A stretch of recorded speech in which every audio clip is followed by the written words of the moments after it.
클로드 모네, 2번 파블로 피카소. 다시 한번 들려드릴게요.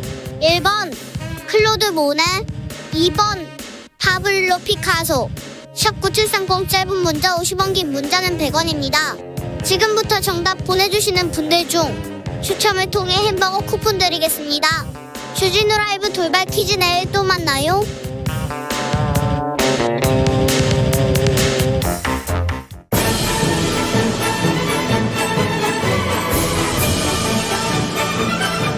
마이크를 사랑하는 사람들의 모임, 여의도 마사회. 마사회, 오늘은 통일 외교 안보 특집입니다. 국회 외교통일위원회 소속입니다. 두 분 다 간사를 맡고 있죠. 자, 이재정 더불어민주당 의원 어서 오세요. 네, 안녕하세요. 이재정입니다. 그리고 국민의힘 태영호 의원 오셨습니다. 어서 오십시오. 반갑습니다. 네. 태영호 의원입니다. 네, 저 승진시켜주세요. 어떻게요? 오늘부로 간사가 아니라 위원장 대행. 대행이요? 네, 우리 이광재 위원장님께서 출마해가지고. 이제 출마를 하셨고. 저 국민의힘의 간사는 저는 좀 한 급 낮추세요. 전 간사 대리입니다. 네. 간사가 지금 저기 일본 장관 출장 아, 일본에 일본으로 가셨거든요. 갔어요? 김석기 간사님께서 오늘 저녁에 왔습니다. 네. 자, 청문회는 언제 열립니까? 네, 지금 5월 2일 박진 외교부 장관 후보자 청문회가 예정돼 있고요. 네. 권영세 후보자 청문회는 증인 채택 등에 대한 아직 협의가 무르익지 않아서 일정이 확정되지 않은 상태입니다. 다음 주에는 청문회 하겠죠? 일단 박진 후보자는 네. 예정돼 해야죠. 있습니다. 빨리 해야죠. 5월 하순에 바이든 대통령이 방한합니다. 항상 미국 대통령이 오면 뭐 정상회담 매우 중요하고요. 그 다음에 DMZ에 가서 또 망원경 한번 봐야죠. 잠바입고. 그리고 또 한국하고 미국 그리고 북한하고 미국 관계도 이렇게 또 다시 짜질 것으로 보입니다. 어떤 일이 벌어질까요, 태영호 의원님? 지금 일단 지난 열병식에서 이제 김정은이가 핵 선제 사용이라는 말을 했습니다. 네, 매우 세게 했죠. 대단히 세게 했습니다. 지난 시기도 물론 비슷한 말을 했지만은 그런데 지금 이제 우리가 타이밍을 놓고 보면 대한민국에서는 곧 정권 교체 얘기가 일어나고 또 5월 21일 바이든 대통령이 오고 하기 때문에 이럴 때 대단히 센 네. 이런 발언들을 먼저 선제적으로 하고 지요 핵실험 가능성까지 다 내비치면서 향후 일어날 남북관계와 또 북한과 미국과의 관계에서 먼저 선제적으로 기선을 제압해버리는 이런 전략적 의도가 깔려있다 이렇게 봅니다. 핵 실험을 하지는 않겠죠. 그거는 앞에다 두고. 지금 현재 상태는 북한 김정은의 발언만 보면 모든 가능성을 다 열어놓고 있습니다. 어떻게 보세요? 네, 일단 발언 자체를 그렇게 단순하게 해석할 건 아닌 것 같고요. 핵 개발하면서 사실은 억지력 때문에 개발하지만 나는 전쟁을 원하지 않고 억지력 때문에 개발한다는 얘기만 계속 주구장창 할 수가 없거든요. 사실 위기 시에는 사용할 수 있다라는 게 결국은 그 쪼렛 자체가 그 협박 자체가 억지력이거든요. 네. 그래서 그 말은 횡간을 여러 가지로 볼 필요가 있고 그것들은 단지 해석이 아니라 국제 정세라든지 맞물려 있는 것 같습니다. 물론 이제 다음 질문으로 다 물으시겠지만 현재 뭐 미중 관계도 그렇고 미러 관계 지금 우크라이나 전쟁 때문에 북한이 사실상 소외되는 상황에서 네. 김정은 입장에서는 존재감을 드러낼 수밖에 없습니다. 왜냐하면 그렇죠. 남북 관계가 중요한 게 아니라 북미 관계가 중요한 거거든요. 근데 존재감이 확실히 줄었어요. 미사일을 계속 쏘고 ICBM 막 쏘는데 관심은 안 줘요. 거기에. 미국의 예. 모든 정책에서 우선순위가 아닌 거죠. 거기 하나 또 있어요. 우리가 다 태양절에 열병식 하지 않을까라는 추측을 하는 경우가 많았는데 태양절도 아니고 그러니까 할아버지 생일도 아니고 아버지 생일도 아닌 또 다른 날짜가 필요했던 건 뭘까요? 본인의 집권 10주년이에요. 그래서 이제 조선인민혁명군 90주년 이 날을 선택한 거예요. 그러니까 자신의 10년의 성과를 또 드러내야 되는 해이기도 한 거죠. 저는 이번 열병식에서 뭐 여러 가지 발언도 있고 새로운 신형 무기도 있지만은 제가 뽑은 하이라이트 피크는 바로 김정은이 흰 원수복을 입고 등장한 그렇죠. 겁니다. 예. 네. 이게 북한에서는 대단히 큰 의미 있는 일입니다. 왜 그러냐면 지금 일각에서는 뭐 북한의 김정은 정도 되면 옷도 자기가 입고 싶은 옷도 입고 뭐 군복 한번 좀 폼 있게 입고 나와도 되는 거 아니야 이렇게 생각하는데 이건 대단히 잘못된 생각입니다. 북한 전 역사를 보면요. 군복을 입고 최고 통수권자가 군복을 입고 열병식에 나온 건 딱 한 번밖에 없었습니다. 아, 그래요? 그래요. 1953년 7월 28일 날 그때 정전 북한에서는 전승절이라고 하거든요. 네. 전승 열병식 때 김일성이가 딱 한 번 있고 열병식 단상에 올랐습니다. 그리고 이번입니까? 그리고 이번에 그러면 그런데 사진은 많아요 이런 거. 그래서 제가 실례를 드리면 그 이후에 김일성도 입으라고 했는데 안 입었어요. 예. 왜 이건 뭐 딱 의미 있을 때만 입는 거다. 그다음에 김정일 대회 왔거든요. 김정일 대회 와서 북한의 핵 무기 성공을 발표합니다. 그래서 또 밑에선 또 아첨하면 또 군복 원수복 입으라고 했는데 김정일은 안 입었어요. 열병식에도 안 입고 나갔습니다. 왜 안 입었느냐? 야, 이 정도 가지고 핵을 완성했다고 볼 수는 없다.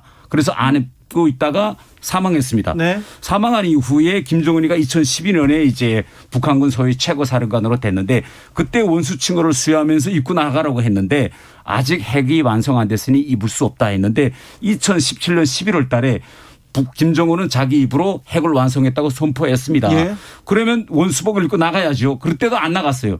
그런데 이번에 입었습니다. 네. 그런데 우리가 이번에 이 흰 원수복을 입기 전에 김여정의 발언이 어떤 발언이 나왔냐. 핵 전투 무력이라는 발언이 나옵니다. 네. 그다음에 군복을 입고 이번에 나왔다는 건 뭐냐. 북한 주민들과 김정은 옆에 주변에 있는 북한 인사들에게 자 이제는 나는 군복을 입을 만한 그런 업적을 치적을 이제는 했다. 아, 이뤘다. 그런 당당함을 보여주는 거죠. 아, 네네. 그렇군요. 동의합니다. 아, 예, 네. 제가 말씀드렸던 거하고 뭐 비슷한 거죠. 사실 얼마 전에 우리가 잘 알고 있는 늘 북한 방송에서 보던 아나운서한테 아파트. 예, 그렇죠. 아파트 주던 장면이 공개되지 않았습니까? 네. 다양한 측면에서의 성과를 지금 과시하고자 하는 딱 그 타이밍입니다. 태영 의원님 랩만 잘하는 줄 알았는데 얘기를 너무 잘해가지고 지금 아니 저는 이재정 간사님이 더 재미있게 하는데요. 네. 아 태영우 랩. 아 근데 하나만 물어볼게요. 네. 열병식 때 네. 미사일 이렇게 큰 거 네. 싣고 가잖아요. 네. 그거 진짜인가요? 진짜예요. 진짜예요? 예, 많은 사람들이 어떤 때는 페이크 가짜도 나갈지 않느냐. 아니 그런데 진짜랑 가짜랑 막 섞어놓지 아니. 않았을까요? 근데 제 말 좀 들어보세요. 네.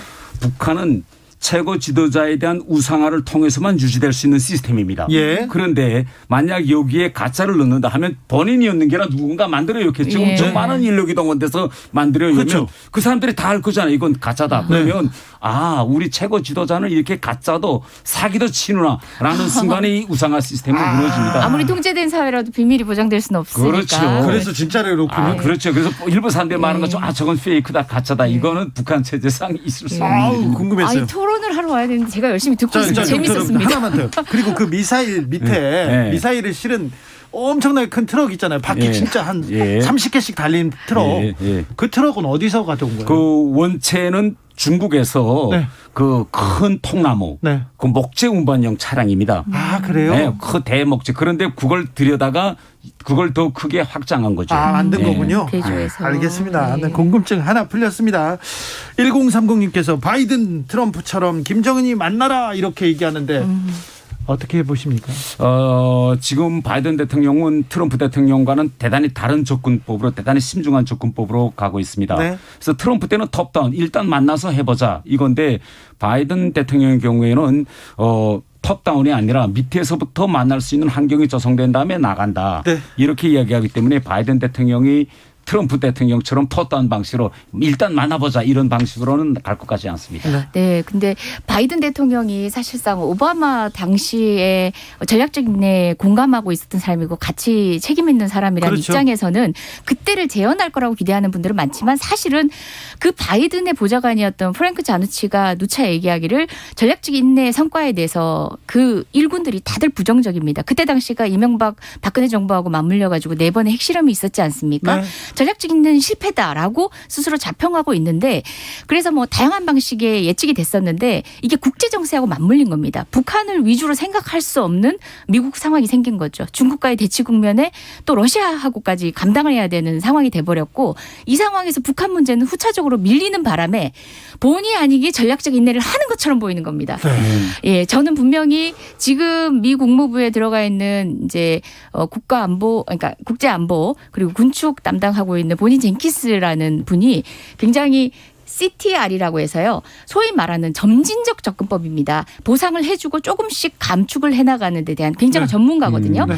근데 그런 방식의 새로운 접근을 할 것 같았는데 똑같이 트럼프하고 다르다라는 걸 보고 있는 거는 후순위에서 밀리기 때문에 아무것도 안 하고 있을 따름이지 전략적으로 다른 선택을 하기 때문은 네. 아닙니다. 제가 하나 더 첨언한다면 트럼프 대통령은 북핵 문제를 잘 모르고 정상회담에 나갔습니다. 네. 그런데 바이든 대통령 경우에는 30대에 벌써 상원의원으로서 러시아와 군축 회담을 대단히 오랫동안 한 그런 경력을 가지고 있습니다. 네. 그렇기 때문에 바이든 대통령은 이 북핵 문제에 대해서 대단히 깊은 조회를 가지고 있기 때문에 이렇게 트럼프 대통령처럼 성급하게 결정 내리고 즉흥적으로 응하는 이런 스타일은 아닙니다. 완전히 스타일이 다르죠. 예. 이재정 간사께서는 위원장 대리께서는 예전에 만났을 때는 검찰개혁의 기수였는데 외교 분야에 대해서도 굉장한 고민이 있었군요. 자, 그런데요. 북한도 그렇고 미국도 그렇지만 윤석열 당선인이 이제 바이든 대통령을 상대해야 됩니다. 뭐 한미 동맹을 재건하겠다 이렇게 얘기했는데 뭐 한미 동맹 문재인 정부의 한미 동맹 어떻게 보십니까, 태용호 의원님? 저는 뭐 문재인 대통령의 한미동맹 정책, 미국과의 정책을 뭐 이분법적으로 뭐 아니면 또 그렇죠. 뭐 잘했다 뭐랬다 이렇게 평가하는 거는 저는 그건 아니고. 같아요. 그렇죠. 단 제가 긍정적으로 평가하는 거는 문재인 대통령이 지난해 미국 방문 5월 달에 있었던 한미 정상회담 뒤에 나온 공동성명. 네. 이거는 대단히 잘 작성된 그런 그래요? 공동성명입니다. 네. 그대로만 간다면 네. 그러면 한미동맹은 대단히 큰 가능성이 있고 또 발전될 것입니다. 단 여기서 과연 그럼 공동성명대로 그 이후 사태 발전이 이루어졌느냐. 거기서는 전 대단히 좀 아쉬운 점과 미흡한 점이 있습니다. 문건과 현실이 좀 달랐죠. 네. 네. 그 통상 이제 군사안보 동맹, 안보 동맹이었다가 경제 동맹으로까지 결국 공고히 했다라는 게 문재인 정부의 성과다라고도 하지만 사실은 미국과의 관계가 발전될 수밖에 없는 어떤 전 세계적인 상황이 그랬습니다. 그런데 지금 자금은 역사적으로 지금 후퇴하고 있는 상황인 거죠. 나토 힘 약했던 나토가 우크라이나 전쟁을 계기로 해서 러시아를 상대로 한 또 다른 동맹이 만들어지고 있고 또 중국이라는 또 다른 미국의 적 아닌 적이 생기면서 인태 전략이 또 만들어지고 있고 근데 사실상 미국은 이미 예전에 경찰 국가로서의 전 세계 패권 국가에서 스스로 힘이 약해져 가지고 자신과의 동맹을 끊임없이 확인하려고 하고 그 모양 자체가 사실은 스스로의 힘이 약해졌다는 것을 계속 알고 인지하기 때문에 또 다른 도약을 시도하는 겁니다. 근데 하나의 그냥 그 한미동맹이라는 철학만을 가지고 응하면 안 되는 게요. 세계 질서에서 지금 러시아하고 중국하고 동시에 싸울 수 있느냐라는 게 미국 자국 내에서도 굉장히 문제 제기를 많이 하고 있다고 합니다. 우리 아들의 피를 중국 위해서 흘릴 수 있다가 더 많대요. 근데 러시아를 위해서 과연 흘릴 수 있는가? 아니다라는 의견이 굉장히 많다고 합니다. 그처럼 복잡다단한 미국 국내 정치와 국제 정치 안에서 대한민국의 외교의 전략을 세워야지 동맹이기 때문에 군사적으로 더 강화하고 심지어 한미, 일본까지 끼워가지고 전략 동맹을 고민하고 있다는 아니, 안보 동맹을 고민하고 있다는 거는 전 굉장히 위험한 거라서 그 점은 당선인께서 조금 국익 중심으로 우리나라 중심으로 그리고 전 세계에 대한 외교의 지평에 예민함을 가지고 판단을 하셔야 된다. 일본이 또 변수가 되는데 일본이 지금 한미를 묶어서 군사동맹, 군사정보 이렇게 좀 묶으려고 하지 않습니까? 네. 요거는 어떻게 대응해야 됩니까? 이거는 일본의 생각뿐만 아니라 미국의 생각도 같습니다. 네. 저는 이번에 바이든 대통령의 이제 방한 중에 이 한미일 이제 이 공조 체제를 강화하는 문제도 당연히 저는 의제로 올라갈 올라오죠. 것이다. 네. 저는 이렇게 생각하고 있습니다. 단 이제 방금 이제 이야기한 것 중에서 이제 한미 동맹의 핵심은 그러니까 핵심 이제 이익이 있고 그 다음에 포괄적으로 발전될 그런 향후 방향이 있는데 한미동맹의 핵심은 여전히 안보입니다. 네. 예, 우리 대한민국의 안보를 지키기 위한 게 한미동맹의 핵심인데 지난 5년 동안에 가장 중요한 이 안보동맹 문제가 대단히 많이 이제 미흡하고 좀 약화된 측면이 있습니다. 신뢰를 구체적으로 들면 이제 한미연합훈련이라든가 그래서 윤석열 정부가 앞으로 해야 될 첫 번째 우선순위는 포괄적인 한미동맹 중에서 핵심 사항인 이 한미연합훈련이라든가 안보 태세 완비라든가 이런 측면에 더 저는 방점을 찍어야 한다 이렇게 생각합니다.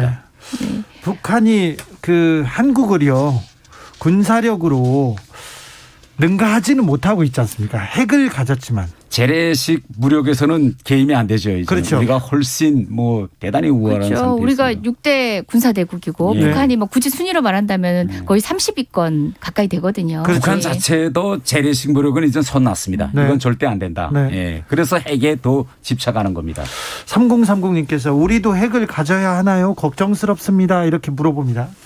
이 핵을 가져야 된다는 이 발상은 어찌 보면 좀 위험한 발상입니다. 왜 그런가 그 하면 말씀해 주셔서 감사합니다. 전 세계적으로 핵무기는요. 이건 우리의 욕망 가지고 싶은 건 우리의 욕망이라고도 말할 수 있겠지만 NPT라는 그렇죠. 핵 확산 방지라는 그런 시스템 안에서 우리 한국의 핵 문제도 이제 핵 보유 문제도 고려해야 된다고 그렇죠. 봅니다. 네. 그런데 우리가 만약 이제 핵을 가져야 된다고 이거 지나치게 나가면 미국과 자유진영에서 보고 있는 NPT 근간이 흔들릴 겁니다. 예. 그래서 우리한테는 가장 현실적인 방도가 한미 핵 억제 확장 전략 이걸 더 강화하는 것이 우리한테는 가장 현실적인 네. 방안이다. 그런데 이렇게. 국민의힘에서는 왜 계속해서 막 핵 갖자고 무장하자고 하죠? 아니 국민의 힘이라고 표현하면 안 되고요. 네. 그런 주장도 네. 하시는 분들이 있지만은 우리 당론으로 뭐 우리 핵을 가져야 된다 이렇게 맞습니다. 하는 건 역시 없습니다. 외교관이셔가지고 그렇죠. 이제 냉정하게 보고 계시는데 사실 우리가 핵을 가지려면 가장 먼저 깨야 되는 게 한미동맹이거든요. 미국한테 허락받아야죠. 예, 그럼요. 그런 개념 없이 이제 그런 말씀하시는 게 좀 그러니까 정치를 의식하신 건지 아니면 정말 무지나 무모인지는 잘 모르겠습니다. 선제 타격이 지난 대선 때 가장 큰 화두가 되기도 했는데 그 발언을 딱 들었을 때 태영호는 어떤 생각이 들던가요? 저는 윤 당선인의 발언이 대단히 많이 왜곡 전달됐다고 생각합니다. 우리 대한민국이 가지고 있는 이 선제 타격 컨셉은요. 이미 윤 당선인이 처음 말한 것이 아니라 문재인 정부 때에도 우리 국방부의 기본 컨셉 중에 하나입니다. 그런데 우리가 말하는 선제 타격은 가만히 있는 북한을 먼저 때려서 전쟁을 일으키자는 것이 아닙니다.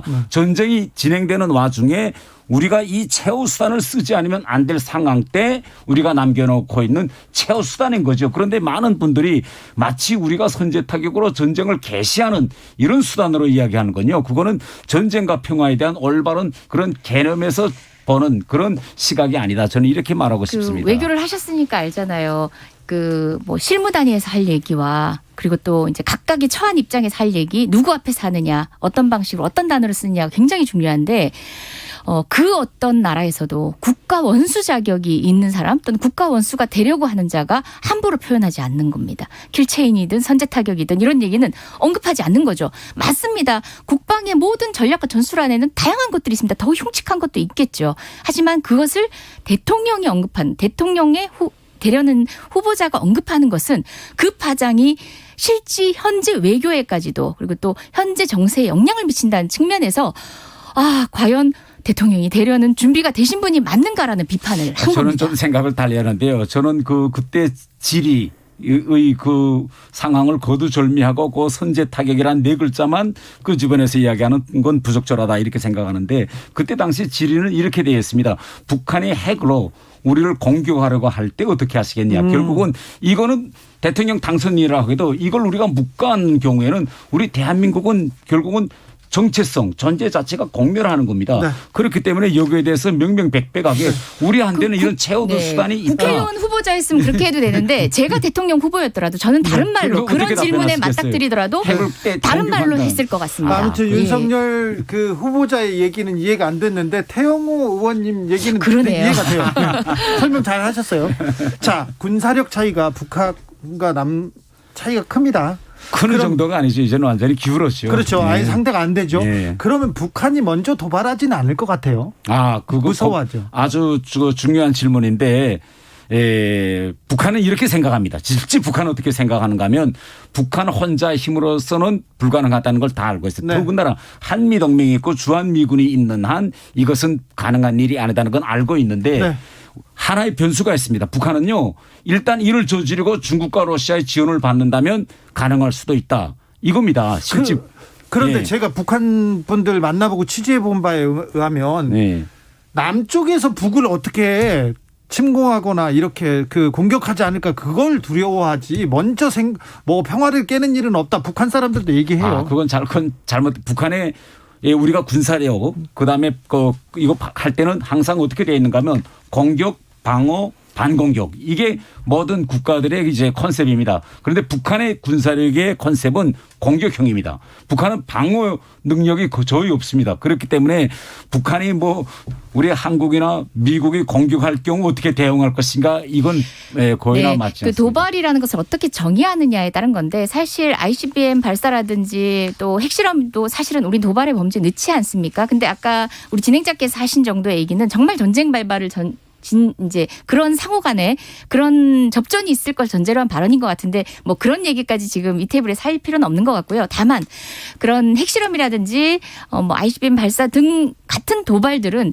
이제껏 대화 협상의 존재감을 드러내기 위한 북한이 손쉽게 취해왔던 수단이라는 점 그리고 또 우리 정세현 장관님도 아마 이 프로그램 나와서 말씀하신 것 같은데 지금 현재 갱도 복구가 물리적으로는 5월쯤이면은 충분히 복구가 된 상황이고 또 다른 갱도도 만들어지는 상황이라서 여건은 되어 있습니다.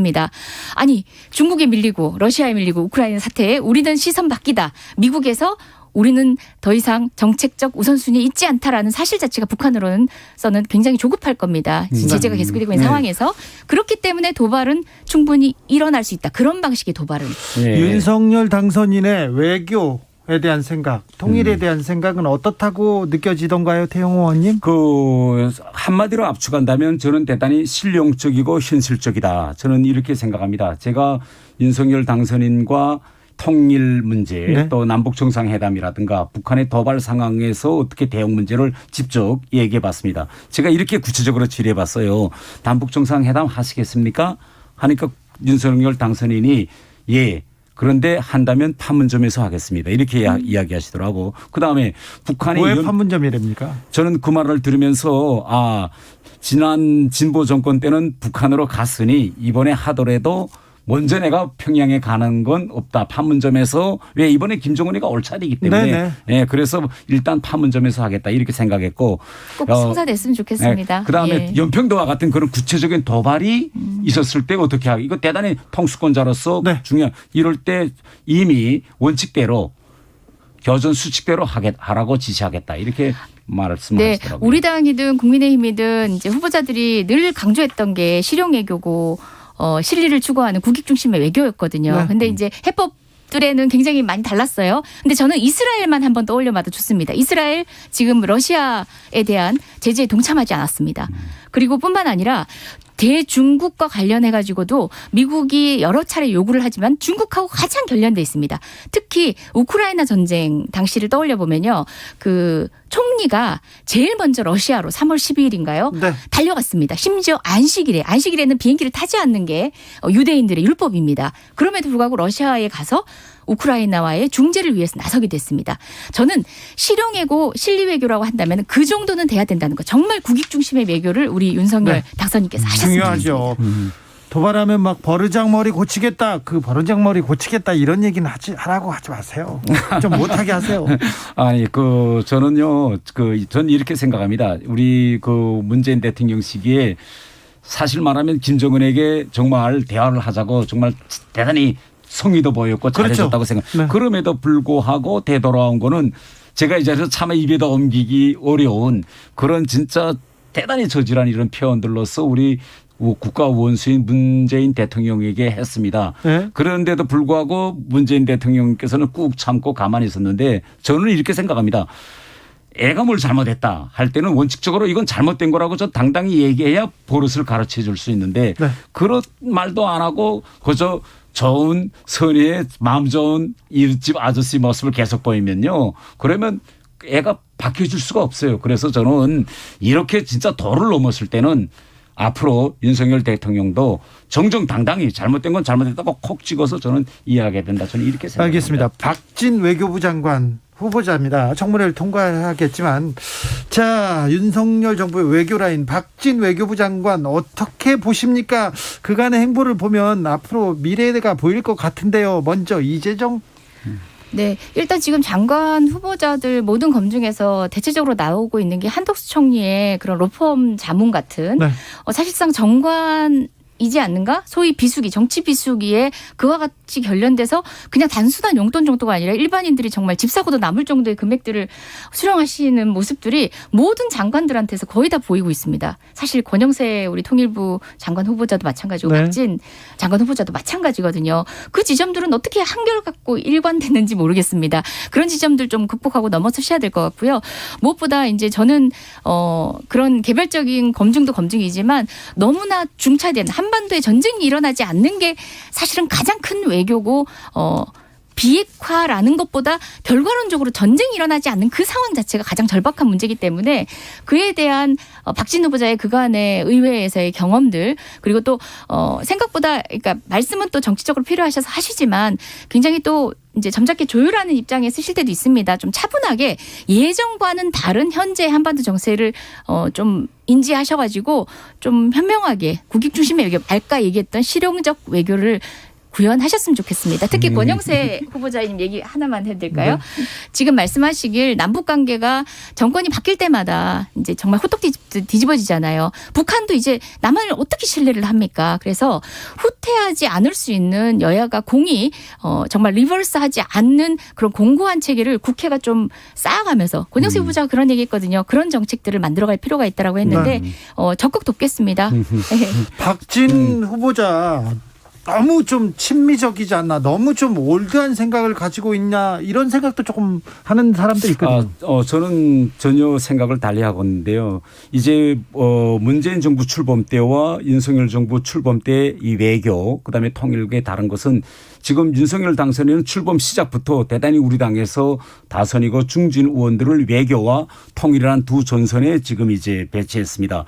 이것은 뭘 말하는가 하면 대한민국이 지금 현재 처한 그런 경제 안보 실태에 대한 정확한 파악이 기초하고 있다. 저는 이렇게 봅니다. 지금 우리나라 실정 보세요. 이번에 우크라이나 전쟁이 터지니 결국은 모든 물가가 상승하고 있습니다. 지난번 중국에서 여소수 문제가 터져도 흔들립니다. 그렇기 때문에 우리한테는 지금 점점 외교나 또 통일 이런 전반적인 국제 정세가 점점 중요하기 때문에 중요하죠. 이렇게 시초부터 이 분야에서 중진 의원들을 진짜 전방에 배치한다는 건요. 이거는 문재인 대통령 시기에 첫 통일부 장관이나 외교부 장관 때와는 전혀 다른 새로운 그런 접근법이다. 저는 이렇게 보고 저는 대단히 긍정적으로 평가하고 있습니다. 네, 뭐 그분들의 역량에는 사실은 과거의 어떤 행보에는 이제 좀 우려되는 지점들도 있습니다. 특히 이제 청와대 NSC 구성이 어떻게 될 건지를 보면 정말 이명박 정부 재판이 되지 않을까, 북한이 핵 개발을 고도화했던 그 시기의 일이 재현되지 않을까 우려가 있지만 말씀하신 대로 그 정치인 출신의 장관이라면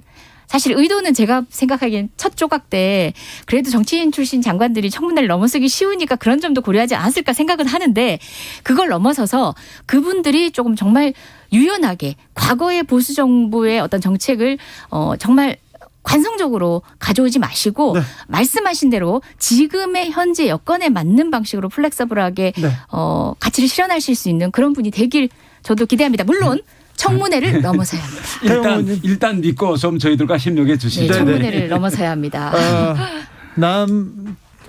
한국은 좀 많이 다르죠. 예. 대통령이 당선되자마자 주석궁을 막 옮깁니다. 어떻게 보셨어요? 저는 대단히 저는 좋게 보고 있습니다. 왜 그러냐면 이 청와대에서 나오겠다는 거는 우리 윤석열 당선인 전에 역대 모든 대통령들이 다 이야기했던 공약이었고 끝내 그 공약을 이루지 못했습니다. 그런데 제가 들어보니까요. 일단 청와대에 들어가면 나오기 힘들다고 하더라고요. 그래서 일단 첫 업무부터 저는 알겠습니다. 청와대에 들어가지 말고 밖에서 시작하는 것이 저는 아주 정답이다. 이렇게 아무튼 생각합니다. 북에서는 생각지도 못하는. 생각지도 그렇죠. 못하죠. 예. 여튼 뭐 그거부터 국민투표 붙여보자는 인터넷 여론이 있더라고요. 이재정, 태영호, 이재정 두 분 감사합니다. 네, 고맙습니다. 저는 6시 2부 이어가겠습니다. 예, 감사합니다.